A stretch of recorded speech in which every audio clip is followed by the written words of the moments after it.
Welcome to the Bible in 1 Year with Melissa Sykes. Today is September 6th. After cataloging the size and structure of this new temple, Ezekiel envisions the sanctuary district and the division of the land among the 12 tribes. A stream flows eastward from the temple. Shallow at the start, it swells to a river of healing waters where fish abound and where its banks are lined with fruit-bearing trees, producing medicinal leaves. The sanctuary district, with the temple as its center, is positioned next to Judah and is named "The Lord is There." Ezekiel chapter 48, verse 35. The land on its outskirts is divided among the prince, the sons of Zadok, and the Levites. The tribes of Israel each receive land with borders differing from those of the conquest era. Ezekiel also announces judgment on Egypt, which the Lord considers the Babylonians' payment for their work on his behalf in Tyre. God points to a time when the people of Israel will know that he is the Lord. Ezekiel chapter 29, verse 21. Meanwhile, Jeremiah reports on the release of King Jehoiakin from the Babylonian prison.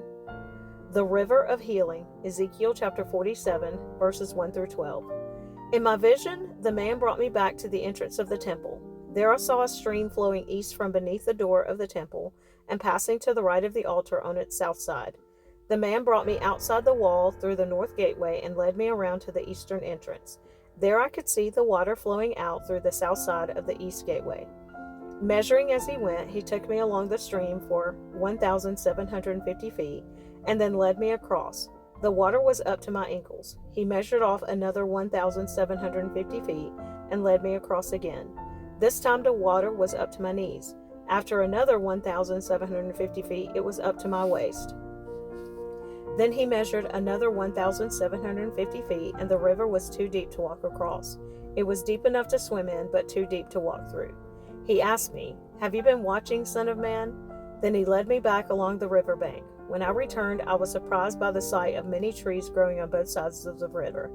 Then he said to me, "This river flows east through the desert into the valley of the Dead Sea. The waters of this stream will make the salty waters of the Dead Sea fresh and pure. There will be swarms of living things wherever the water of this river flows. Fish will abound in the Dead Sea, for its waters will become fresh. Life will flourish wherever this water flows. Fishermen will stand along the shores of the Dead Sea, all the way from En Gedi to Eglaim. The shores will be covered with nets, drying in the sun. Fish of every kind will fill the Dead Sea, just as they fill the Mediterranean. But the marshes and swamps will not be purified. They will be salty. Fruit trees of all kinds will grow along both sides of the river. The leaves of these trees will never turn brown and fall, and there will always be fruit on their branches. There will be a new crop every month, for they are watered by the river flowing from the temple. The fruit will be for food and the leaves for healing." Boundaries for the land. Ezekiel chapter 47, verses 13 through 23. This is what the sovereign Lord says: "Divide the land in this way for the 12 tribes of Israel. The descendants of Joseph will be given 2 shares of land. Otherwise, each tribe will receive an equal share. I took a solemn oath and swore that I would give this land to your ancestors, and it will now come to you as your possession. These are the boundaries of the land. The northern border will run from the Mediterranean toward Hethlon, then on through Lebo-Hamath to Zedad. Then it will run to Berothah and Sibraim, which are on the border between Damascus and Hamath, and finally to Hazar Hadakon on the border of Hauran. So the northern border will run from the Mediterranean to Hazar Enan on the border between Hamath to the north and Damascus to the south. The eastern border starts at a point between Hauran and Damascus and runs south along the Jordan River between Israel and Gilead, past the Dead Sea, and as far south as Tamar. This will be the eastern border. The southern border will go west from Tamar to the waters of Meribah at Kadesh, and then follow the course of the brook of Egypt to the Mediterranean. This will be the southern border. On the west side, the Mediterranean itself will be your border from the southern border to the point where the northern border begins, opposite Lebo-Hamath. Divide the land within these boundaries among the tribes of Israel. Distribute the land as an allotment for yourselves and for the foreigners who have joined you and are raising their families among you. They will be like native-born Israelites to you and will receive an allotment among the tribes. These foreigners are to be given land within the territory of the tribe with whom they now live. I, the sovereign Lord, have spoken. Division of the land, Ezekiel chapter 48, verses 1 through 29. Here's the list of the tribes of Israel and the territory each is to receive. The territory of Dan is in the extreme north. Its boundary line follows the Hethlon road to Lebo Hamath, and then runs to Hazar Enan on the border of Damascus, with Hamath to the north. Dan's territory extends all the way across the land of Israel from east to west. Asher's territory lies south of Dan's and also extends from east to west. Naphtali's land lies south of Asher's, also extending from east to west. Then comes Manasseh south of Naphtali, and its territory also extends from east to west. South of Manasseh is Ephraim, and then Reuben, and then Judah, all of whose boundaries extend from east to west. South of Judah is the land set aside for a special purpose. It will be 8 1/3 miles wide and will extend as far east and west as the tribal territories, with the temple at the center. The area set aside for the Lord's temple will be 8 1/3 miles long and 6 2/3 miles wide. For the priests there will be a strip of land measuring 8 1/3 miles long by 3 1/3 miles wide, with the Lord's temple at the center. This area is set aside for the ordained priests, the descendants of Zadok, who served me faithfully and did not go astray with the people of Israel and the rest of the Levites. It will be their special portion when the land is distributed, the most sacred land of all. Next to the priest's territory will lie the land where the other Levites will live. The land allotted to the Levites will be the same size and shape as that belonging to the priests, 8 1/3 miles long and 3 1/3 miles wide. Together, these portions of land will measure 8 1/3 miles long by 6 2/3 miles wide. None of this special land may ever be sold or traded or used by others, for it belongs to the Lord. It is set apart as holy.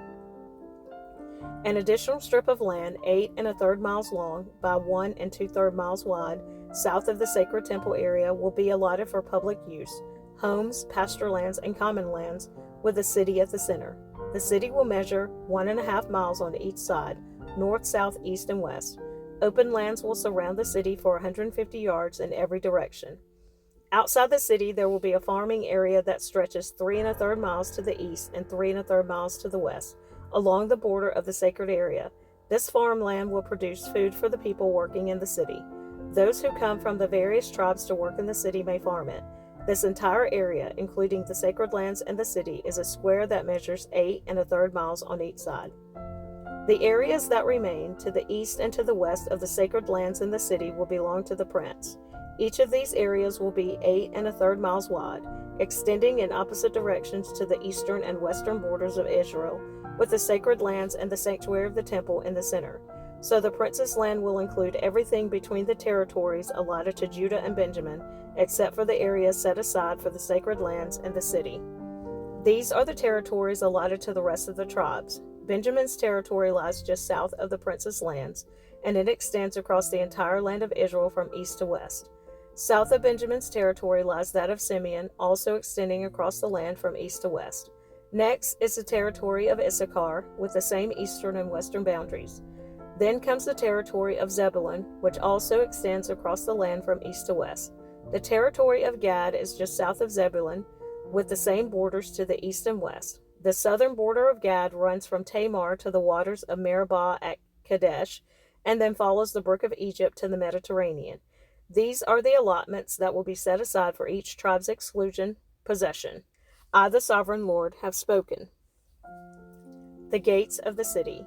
Ezekiel chapter 48, verses 30 through 35.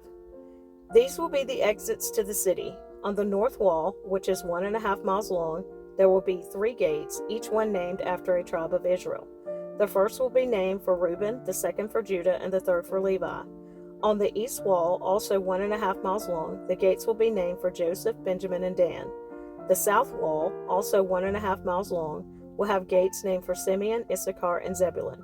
And on the west wall, also 1.5 miles long, the gates will be named for Gad, Asher, and Naphtali. The distance around the entire city will be 6 miles, and from that day the name of the city will be The Lord is There. Nebuchadnezzar to conquer Egypt. Ezekiel chapter 29, verses 17 through 21, around 571 BC. On April 26, the first day of the new year, during the 27th year of King Jehoiakim's captivity, this message came to me from the Lord. Son of man, the army of King Nebuchadnezzar of Babylon fought so hard against Tyre that the warriors' heads were rubbed bare and their shoulders were raw and blistered. Yet Nebuchadnezzar and his army won no plunder to compensate them for all their work. Therefore, this is what the sovereign Lord says: I will give the land of Egypt to Nebuchadnezzar, king of Babylon. He will carry off its wealth, plundering everything it has so he can pay his army. Yes, I have given him the land of Egypt as a reward for his work, says the sovereign Lord, because he was working for me when he destroyed Tyre. And the day will come when I will cause the ancient glory of Israel to revive, and then Ezekiel, your words will be respected. Then they will know that I am the Lord. A sad day for Egypt. Ezekiel chapter 30, verses 1 through 19. This is another message that came to me from the Lord. Son of man, prophesy and give this message from the sovereign Lord. Weep and wail for that day, for the terrible day is almost here, the day of the Lord. It is a day of clouds and gloom, a day of despair for the nations. A sword will come against Egypt, and those who were slaughtered will cover the ground. Its wealth will be carried away, and its foundations destroyed. The land of Ethiopia will be ravished. Ethiopia, Libya, Lydia, all Arabia, and all their other allies will be destroyed in that war. For this is what the Lord says: all of Egypt's allies will fall, and the pride of her power will end. From Migdol to Aswan, they will be slaughtered by the sword, says the sovereign Lord. Egypt will be desolate, surrounded by desolate nations, and its cities will be in ruins, surrounded by other ruined cities. And the people of Egypt will know that I am the Lord when I have set Egypt on fire and destroyed all their allies. At that time I will send swift messengers in ships to terrify the complacent Ethiopians. Great panic will come upon them on that day of Egypt's certain destruction. Watch for it. It is sure to come. For this is what the sovereign Lord says: by the power of King Nebuchadnezzar of Babylon, I will destroy the hordes of Egypt. He and his armies, the most ruthless of all, will be sent to demolish the land. They will make war against Egypt until slaughtered Egyptians cover the ground. I will drive the Nile River and sell the land to wicked men. I will destroy the land of Egypt and everything in it by the hands of foreigners. I, the Lord, have spoken. This is what the sovereign Lord says: I will smash the idols of Egypt and the images at Memphis. There will be no rulers left in Egypt. Terror will sweep the land. I will destroy southern Egypt, set fire to Zoan, and bring judgment against Thebes. I will pour out my fury on Pelusium and the strongest fortress of Egypt, and I will stamp out the hordes of Thebes. Yes, I will set fire to all Egypt. Pelusium will be racked with pain. Thebes will be torn apart. Memphis will live in constant terror. The young men of Heliopolis and Bubastis will die in battle, and the women will be taken away as slaves. When I come to break the proud strength of Egypt, it will be a dark day for Tamphanes too. A dark cloud will cover Tamphanes, and its daughters will be led away as captives. And so I will greatly punish Egypt, and they will know that I am the Lord. Hope for Israel's royal line. 2 Kings chapter 25, verses 27 through 30, around 561 BC. In the 37th year of the exile of King Jehoiakim of Judah, evil Merodach ascended to the Babylonian throne.